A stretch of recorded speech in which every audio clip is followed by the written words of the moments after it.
Hello, everyone. Welcome to Achieving Success with Olivia Atkin. I am your host, Olivia Atkin. Each week, we will discuss the roadmap of achieving your personal and professional success. We give you real-life stories on growing personally and professionally to achieve your life and career goals with the help of some top-notch guests. Today, we are speaking with Arielle Leavitt. Arielle is the founder and owner of Mid-America Chiropractic and Physical Therapy Office. Over the span of 12 years, she has fostered a thriving practice that prioritizes patient care and community engagement. As the owner, Arielle has cultivated an environment where individuals receive personalized attention and cutting-edge treatments to enhance their well-being. Beyond her successful chiropractic and physical therapy endeavors, Arielle is also known as the engaging host of the Connector podcast, where she facilitates meaningful connections and fosters collaboration among professionals. Through this platform, she empowers her audience to forge valuable relationships and harness the collective power of networking. In addition to Arielle's entrepreneurial spirit, she shines through in her creation of the app Ripple, which simplifies and streamlines the networking process, enabling individuals to expand their professional circles with ease and efficiency. With her multifaceted approach to business and networking, Arielle Leavitt continues to make significant impact in both the healthcare and entrepreneurial spheres. You can find Arielle by emailing her at arielletheconnector@gmail.com. Hello, Arielle. It's fantastic having you on the show today. Hi, how are you, Olivia?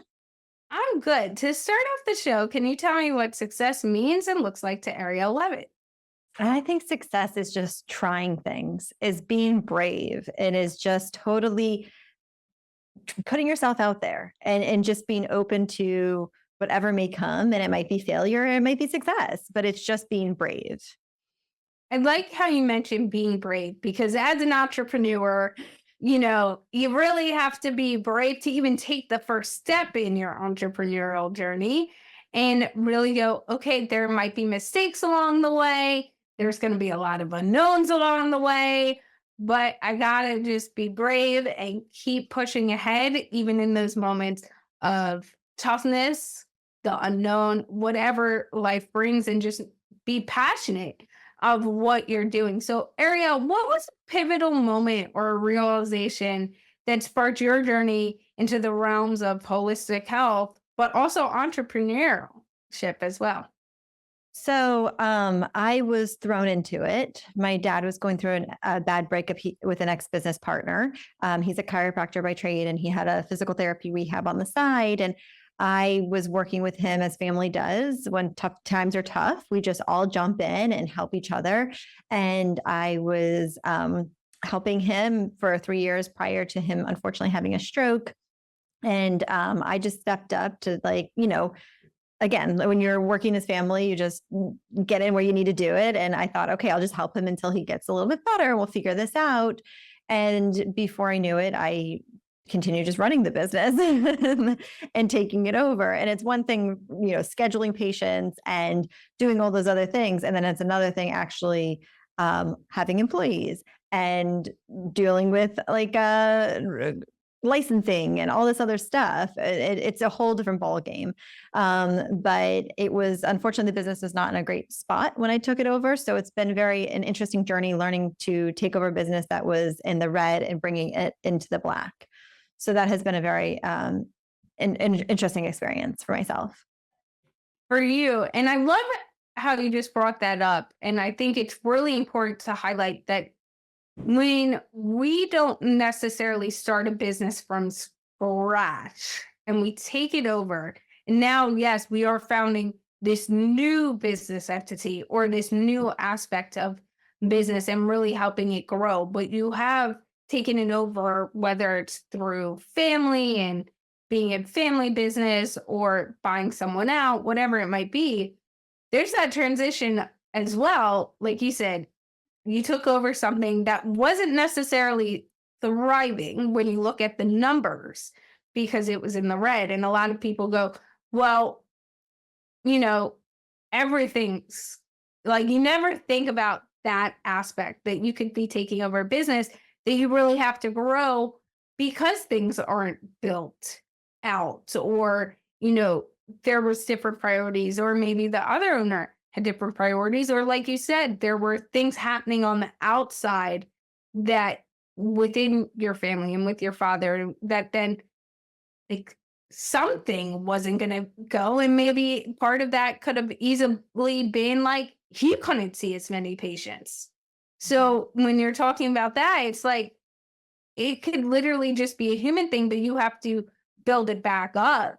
So, for you, what was it like going on that journey going, "Okay, this is where we are today, and now I have to work my way to get us to where we want to be," and red versus black and navigating all these hard discussions. What was that like for you?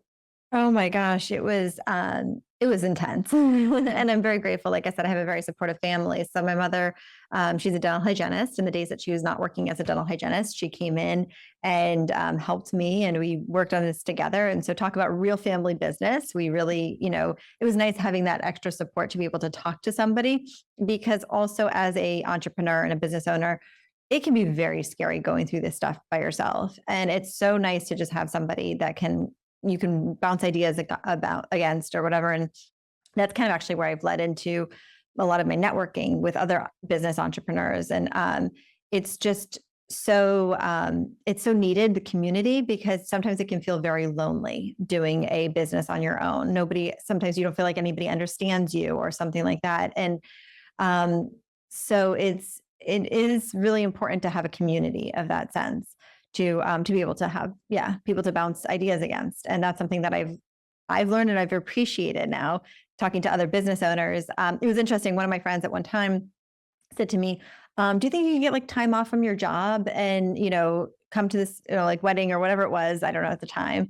And that's like when it really hit me. I was like, wait, what? A job? No, this is not a job. This is my baby. This is like, no, this is what I live, breathe, like pour my heart and soul into. And I'm constantly like looking at the numbers and doing all the things. And sometimes you just also, as a business owner, you just have to let go a little bit sometimes, right? We hold on to like, what are the numbers? We crunch the numbers. We do so much.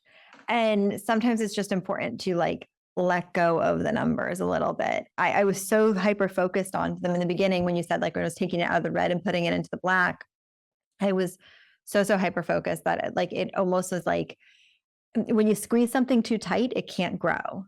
And so by me releasing it a little bit, all of a sudden I was like, oh, this is happening. And I would get like, at the beginning, I was upset about writing checks because I was like, I have no money in the bank account. How am I going to pay this? This person doesn't deserve this. I should be, it's kind of in that angry mindset a little bit.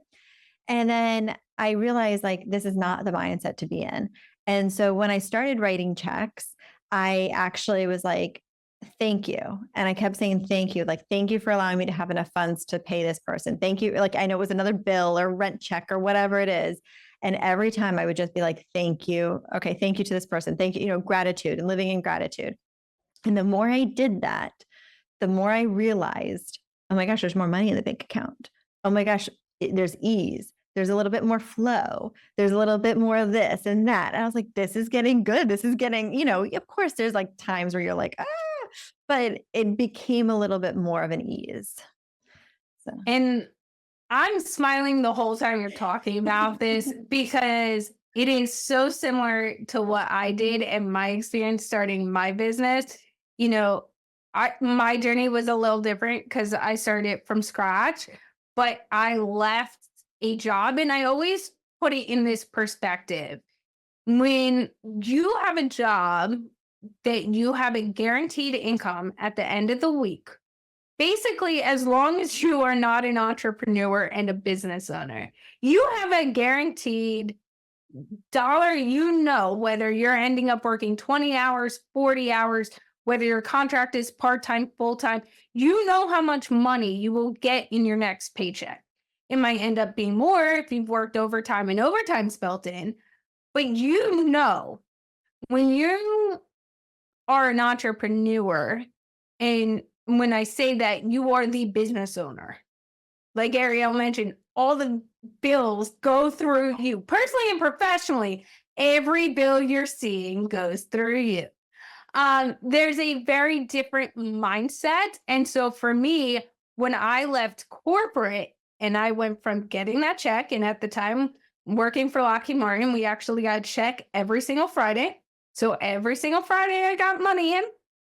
And um and I knew the money that was coming in, and I knew exactly where it was going, all my different accounts and how much I had to play with and this and that, to, oh, wait, we're not hitting it's 10 days in and we haven't met the monthly goal. Like, what am I going to do? And you're going in your head, you start to spiral a little bit. And I did the same thing where it went every month. Every single time a dollar bill would hit into the account, I'd go, okay, now I have to do this much more business. And like, can someone just sign so like we could get to this or that? And like, wait, it's not coming in as fast. And then you'd be like 15 days in and you're like, okay, like, is it going to come in? And then you start second guessing yourself and everything becomes so tight that you're like sitting there in this constant angst, this constant nervousness of like, I also feel like it's that drug of like, I gotta just keep checking. Like maybe something will change if I just keep checking.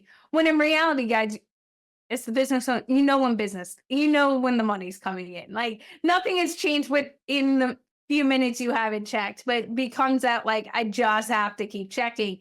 And it wasn't until months in. And I remember that breaking point for me was I thought, we were a year into the business. I launched November 1st, 2022. In November, I remember going, okay, we've been pretty good the past 2 months. It's now the beginning of November. We're about to get into holiday season. I got to prepare myself not to make any money because people are going to go, okay, I need to buy gifts. I need to buy this. Is this really important? That wasn't the case.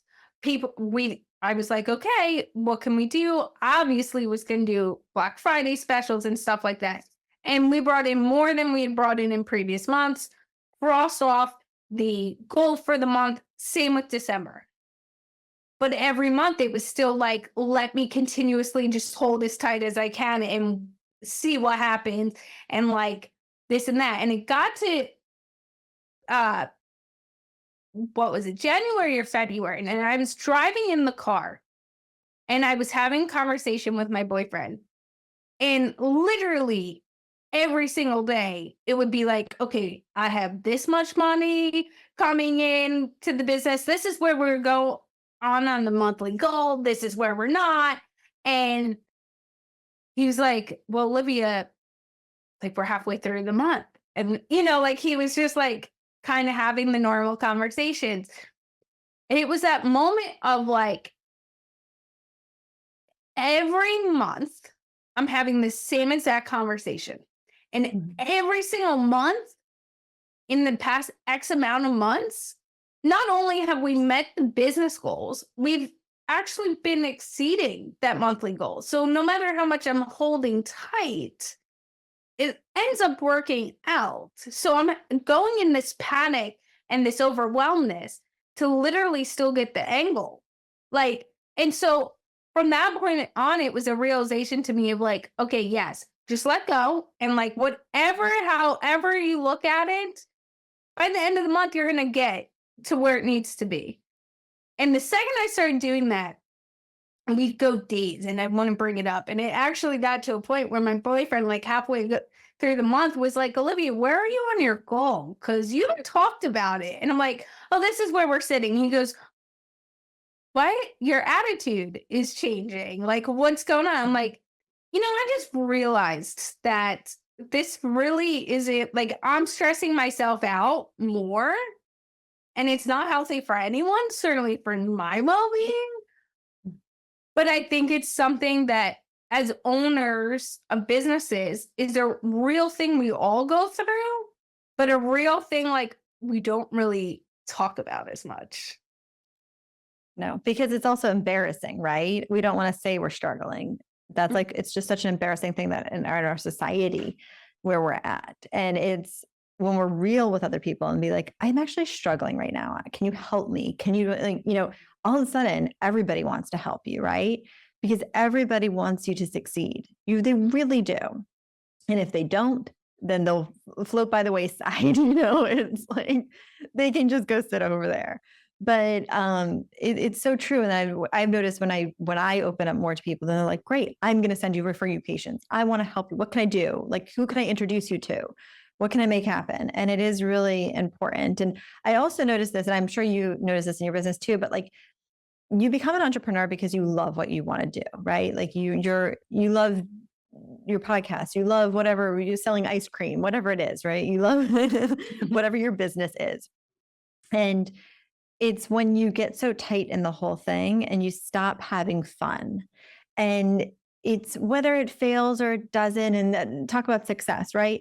You might have a successful business for 2 years. Fantastic. You had a successful business for 2 years and then it flopped. Okay, that's fine. Pivot, you do something else, you go on. But for those 2 years, at least you had fun doing that, right?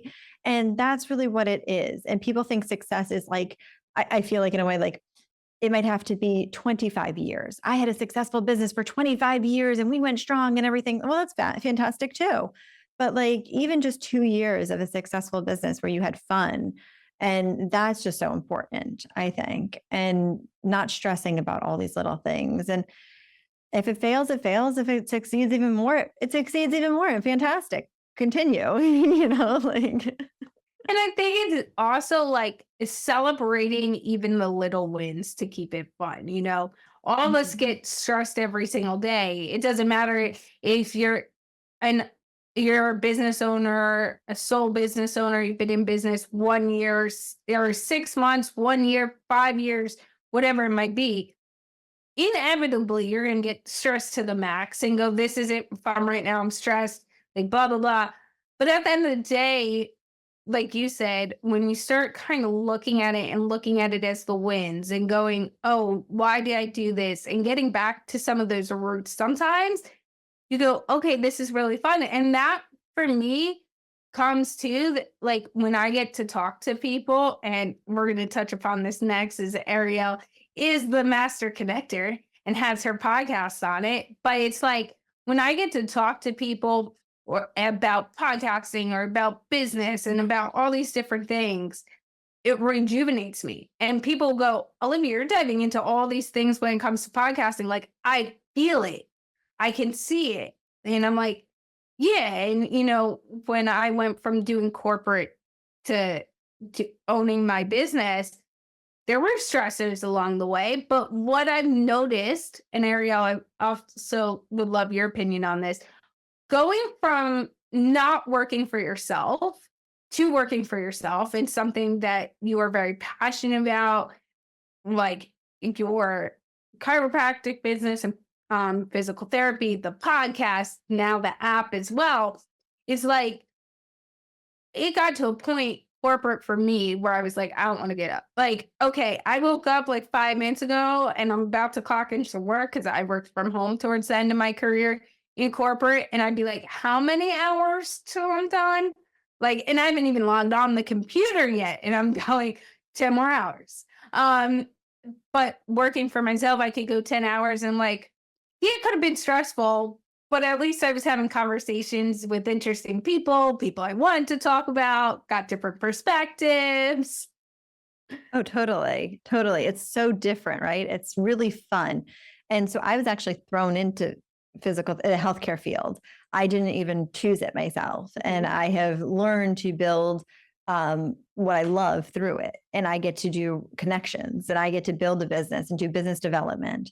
And I realized early on in my business is, yes, I'm cold calling doctors and trying to get their patients and do all that stuff. And then I was like, in my industry, there's like for auto accident cases, sometimes the attorneys want a case back or the referral thing. And I just wasn't getting it because I had no business to give. So I had to figure out other ways to have people see me and appreciate me in a way other than just giving really good care. But I was like, how can I give back to somebody? So that's when I realized connecting them to somebody else that has the business or able to do that. So I started just putting like matchmaking, it's like, you're like, oh, this person could work well with this person. And then people started doing a lot of business together. And then before I knew it, they're like, oh my gosh, because you connected us, we just made like a lot of money. And they're like, thank you so much for that. We're going to think of you. We're going to see what we can do to help you and stuff like that. And plus like, so it's been really interesting doing both sides of it. And now, so starting a business kind of like not from scratch completely, and then also now starting a business from scratch. So it's been interesting both ways. And I will say for entrepreneurs out there, I will say whatever you start doing is never going to be your thing. Right? I'm sure you can relate to this a lot, Olivia. But like, I tried different things. You're throwing spaghetti at the wall pretty much, right? And you're like, what is going to stick, or what is going to be my next pathway to lead me to what I'm supposed to do? And it's all really figuring out your purpose in the world. And some people, you think it's one thing and you're like, so like blinders on, you're dead center. I can't even think of the on the thing. And you're going on the racetrack, and you're missing the other things that come down the pathway. And those branches can also be the best pathways to take. And I started a women's business owner networking group. More actually not even networking. It was more of a community, and just for business owners, women business owners, especially, to like, just kind of like talk about their frustrations and talk about what's going on with them and struggles and everything, and have each other help and be like, hey, I do know somebody that you could use, or, we're constantly helping each other problem solve and different things, even though we're very different businesses. And I started that, and that has now led me to my next thing, because then I was like, wait, there's a need for this here, and I can see a need for that. And before I knew it, I was connecting dots, and that's what brought me into my next business called Ripple. Yeah. Yes. And let's dive into Ripple a little bit more. Yes. So through, as you mentioned, starting that women's community, and as well as having a podcast where you're constantly connecting people, what was really the moment where you're like, Ripple needs to happen now, and this is what it needs to look like? Oh, that's such a good question. I was trying to make my women's group bigger scale, like scale it big, because I was like, okay, I want to tap it off at like 20 women, but 20 women, it's not servicing everybody. There's so many more women that want to be, like have this group, and then there's different areas.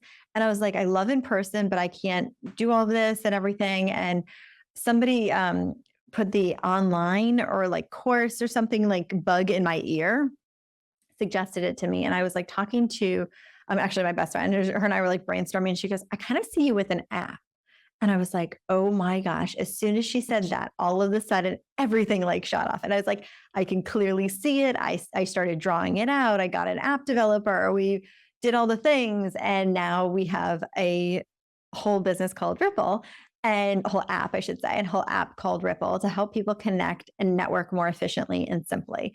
Because that was my biggest problem. Like, because I would go to these events and people would be, like, I met this person, but I can't remember where or whatever. And then like, so now it was just getting too confusing. And I'm like, there's no system for this. I want a system for this. So I was like, all right, if no one's going to create one, I'm going to create one because we need it to happen.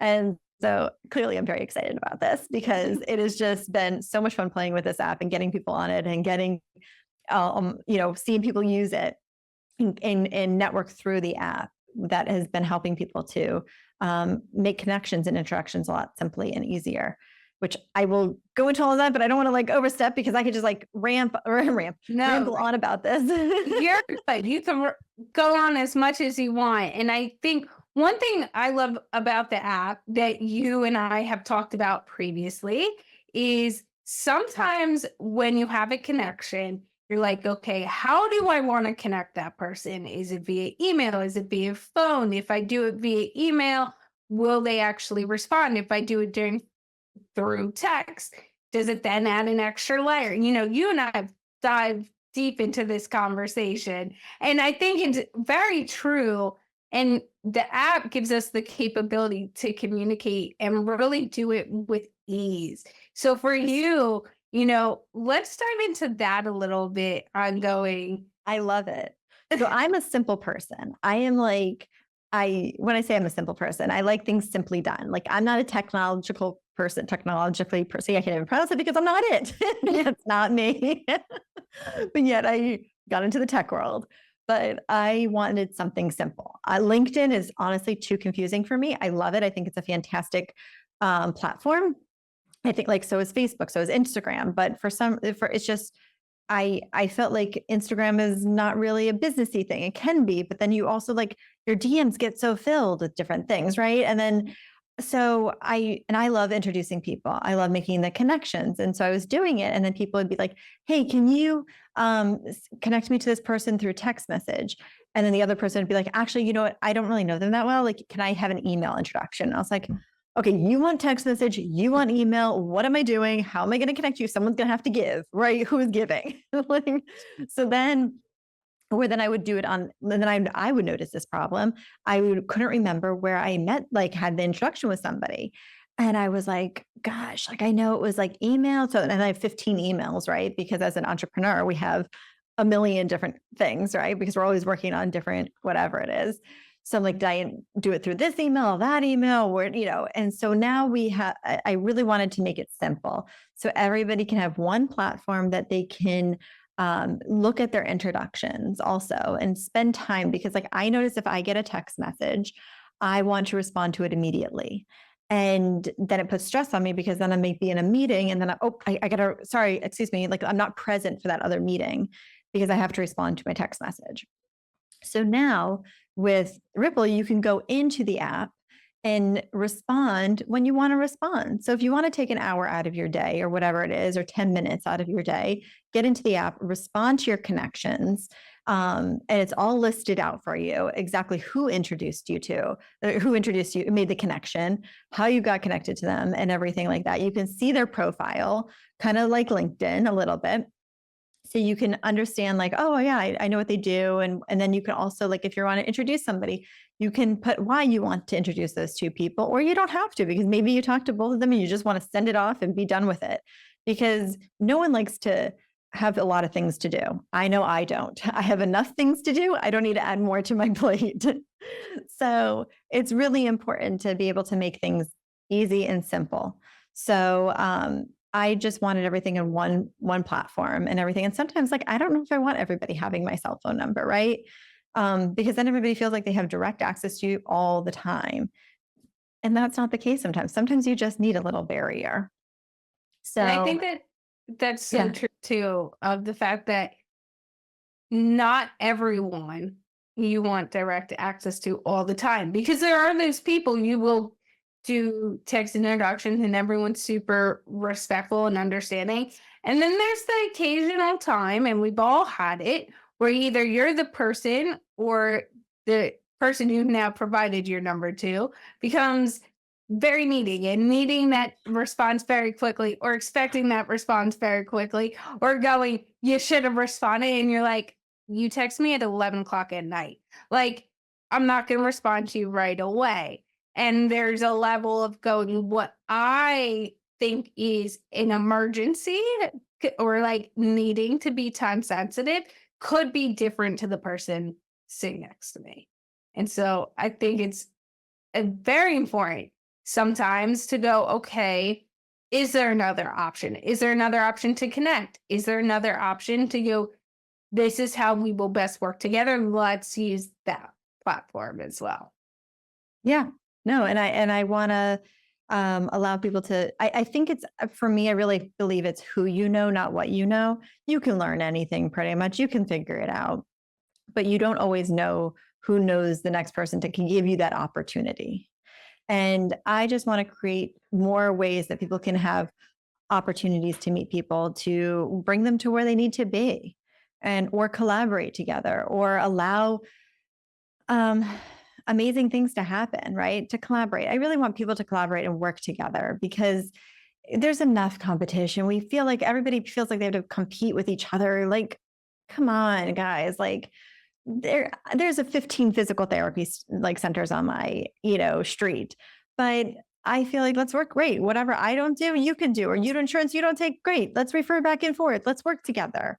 And I have a couple of places right nearby that we all work together. And it's so nice to be able to do that. There's enough business to go around. There's a million people, or not million, there's billions and billions of people in this world, And so like, there's enough to go around. So I feel like the more we can do that, the better. And so one of the other features on the app is like if you go to a networking event, which just happens to me a lot, we can, I'm laughing because I literally just happened to me today. I was like, oh my gosh, where did I meet this person? And all this stuff. And this is an event before the app was, before the app's been going and everything, because this is like last year, I met this person, couldn't remember how I met this person. I'm like, this is exactly why I created this app. But I met this person and anyways, so and the app, sorry, I'm getting distracted here. I'm like so excited with all these things. What you can do is when you check into the event, you'll be able to months later go back and look at that event, because like you'll be like, oh, because sometimes it happens. I'm like, I met an electrician, let's say, at this event, but I can't remember their name, right? That happens a lot. Or I remember their name, but I don't remember their profession of some sort. And I thought they did this, but you can't, it happens. So now you'll be able to go back to that event and look at who attended. And then you can look at their profiles and say, or because their picture of their face is on there.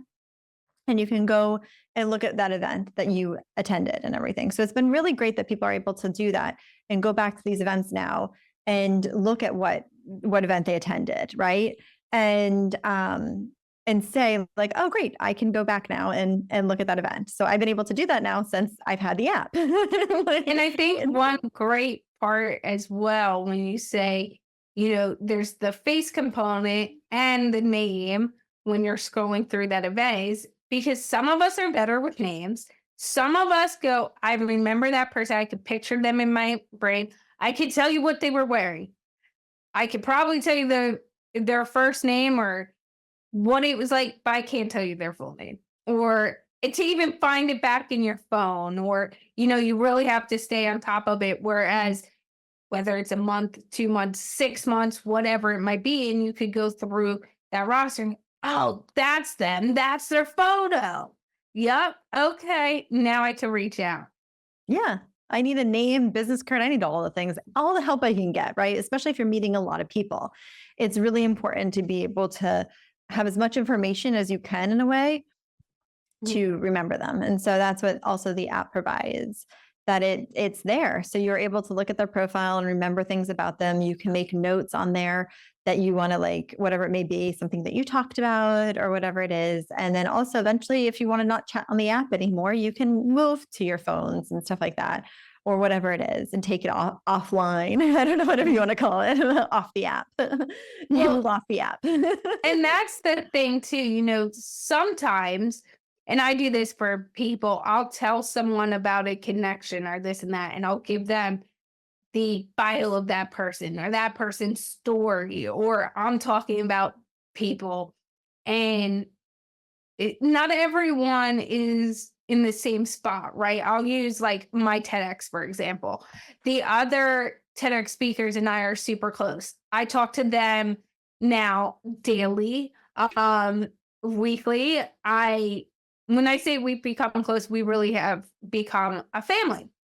When I tell other people and I'm filling them in and I'm going this person or that person and I'm throwing out names and we're in a big conversation, I could start to see where they're trying to go, wait, you've mentioned this person before, but where? Because you're doing so many different things. What? And with them, when I start to say it to family or friends, I'll be like, rich kids think poor, which is one of my friend Chasten's talks from that day. And they'll go, oh, Chasten, and I'll be like, yeah, now you remember.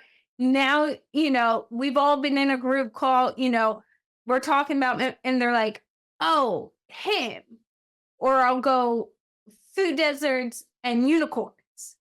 And they'll be like, oh, okay. But for someone else who we're sitting in the same conversation, I'll have to go description features and this and that. And so it can be hard too when you're navigating conversations that can have a lot of people, or people who've only potentially have never met, but they feel like they know all these people. You have to remember everyone else's how they remember people so that it could connect with them as well. So being able to write that down on like the key things you remember will not only help you, but you could put in the notes, like, told Arielle about this person. This is how I kind of connected the dots so that when she might circle back to you or whatever, you could go, oh, here was the person. And remember this. And then you're like, oh, yes. Okay. Now I get it.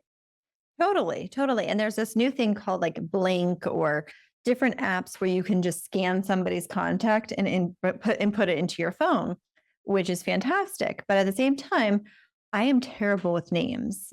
I have a hard time. I don't know. I have to really be paying attention or something. I don't know. Anyways, so people have done that to me. And then I go to try to find them in my contacts. And I'm like, I don't remember their name. So how am I going to be looking for them? What am I searching? Like, I mean, sometimes they put in keywords. So if you're searching those things, but then I was like, I think it was this person. I'm not sure. Mhm. So now it's all there, right? It's all in one space. So you know, and you have their profile and everything of like, you're not searching for somebody, right? Which is just so hard sometimes because again, there's also WhatsApp, right? There's so many different platforms and apps to be looking at. And you're like, wait, where was somebody? You know? Well, and it's also, you brought up the Blink and different platforms like that. When I got a business card through Dot, which I love. And it's the one business card you can always change it and edit it internally. And then you could tap or someone could scan a QR code, which I love for that purpose because I can always carry around one card. I never need 1,000 cards. And if someone wants it, you could tap. But sometimes there's the hard thing of like, it won't save because of Wi-Fi capabilities, or if someone's phone is slower or whatever, or someone has had Dot with me and saved it. And then like the way they format it, like for the contact to be saved is different than how I do with my contacts. So then I'm going, okay, they saved.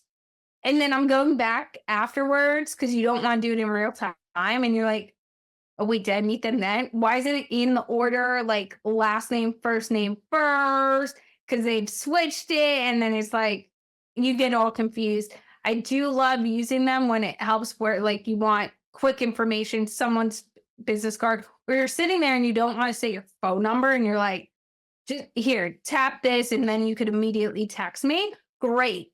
But the app allows you to be in an environment where you don't have to rely on necessarily Wi-Fi or, is this really going to save? Because I've had that where I thought I'd saved people's stuff and then it's just not there. And then I'm like, oh, this is awkward because now how am I going to get a hold of them? And so what? They're just going to think that I ignored them. Exactly. And it's nothing, there's wonderful things about Blink and Dot and all these. I love them. I really think they're fantastic. But it's also just like when you're sharing a contact, let's say like I want to send you somebody's contact information. Well, if I'm personal friends with them, I save their contact information. I also have their home address in there, or I have personal information or my own notes, right? So if I'm sharing a contact, this happened to me also pre Ripple, and I shared a contact with somebody, and they're like, "Can you not make like next time you send my contact to the person, can you just make sure you don't send my home address to them too?" And I was like, "Oh my gosh, I didn't even realize that.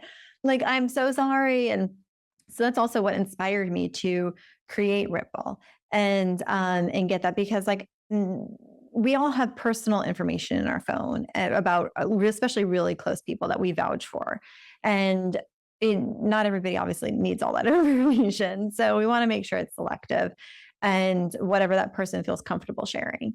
So now that's on the app. And so when people go to each other's profiles, they see just, this is what, they do. This is their professional profile page that they can see. And it's nice, again, to have all your business stuff in a way, like in one area, because like Facebook, I know for me, I don't do a lot of business on Facebook because I've had my Facebook since 2000 and whatever, right? And it's just a long time. And I have some pictures and things, like I don't need everybody seeing that, right? And so it's just important that there's a space, there's like a time and place for everything, right? And now that's going to be on Ripple, or not going to be, it is on Ripple, it's going to be in that area. And it's just re-transforming everybody's brains in a way, right? We all have to learn new technology. And I think that's what it's like. It's just educating.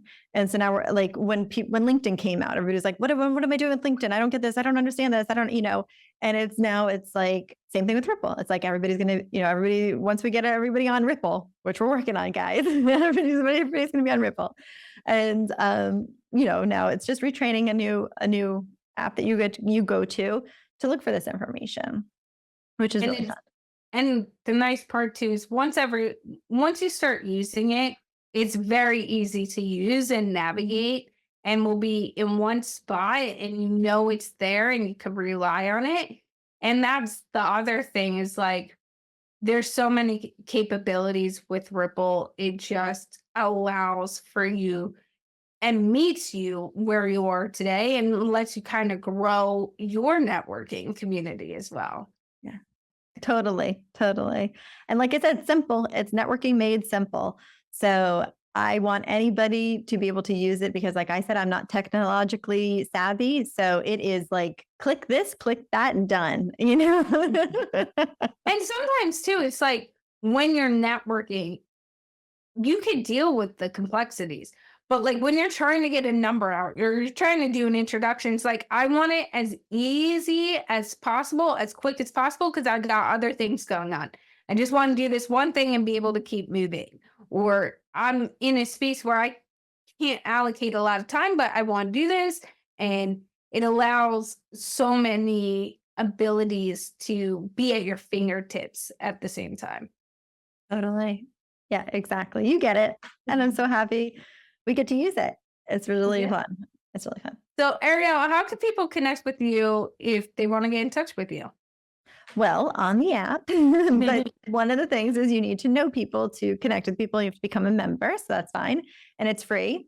Or if you just want to reach me on Instagram, I'm very active on there, which is Arielle.Leavitt. But Instagram is a good space for me to just, if you want to just, casually connect with me there. If not, the app would be great. Thank you, Arielle, for all of your insight today. Thank you so much for having me. This is so fantastic. Thank you. I've really enjoyed having you on. And a few of our key takeaways from today's conversation are, as a business owner, you have to stop hyper-focusing on the numbers sometimes to really breathe and enjoy and understand that there's only so much we can control. So when we kind of ease up on that hyper-focus, it allows us to be more present in other areas, as well as less stress, even though we all know, and like Arielle and I had discussed earlier, we've both done it. So it is something that we've all done, but it is something that when you take a step back and stop hyper focusing on the numbers or anything else that is really stressing you out as you're growing your business, it can really help you. As well as in entrepreneurship, most of the titles of and what you start to offer is not what you end up offering in the long run. So understand, just because you're offering one thing today does not mean that's what you have to offer all the time. There's a lot of pivoting that goes on. Arielle mentioned this with how she has pivoted with her groups and things she has started, and how it opened up doors for her to start Ripple. And it opened up opportunities, and it allowed her to go, okay, where do I want to move next? And when you're open like that to where do I want to go next? What's that next step? It allows you to be a lot more versatile and see potential growth that you might have not even thought about yet, but other people are bringing to you that also aligns with the passions you have. Like Arielle has said, she has always loved connecting. It has been a part of all the businesses she has done. And that led her through the stresses she had and unknowns to start Ripple, which is a big passion of hers, is being able to bring people together. And now it's just getting to be done in a different way, as well as it's who you know and not always what you know. You know, as Arielle said, we can all learn things. If we put the time, the effort in, we can learn them.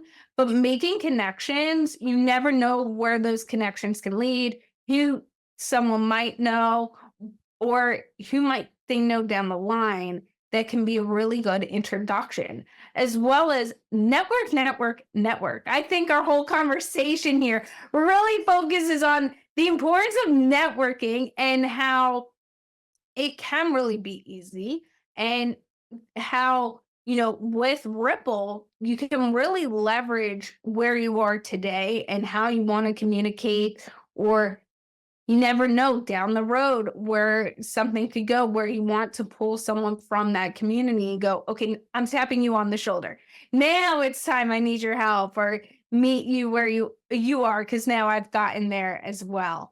And I think with Ripple, the other big thing that Ripple brings to the table is the ability to network while having the ability to meet people where you are too, in a safe space, in an easy, accessible space as well. This was a great episode with our top-notch guest, Arielle Leavitt. Thank you for listening and have a successful day.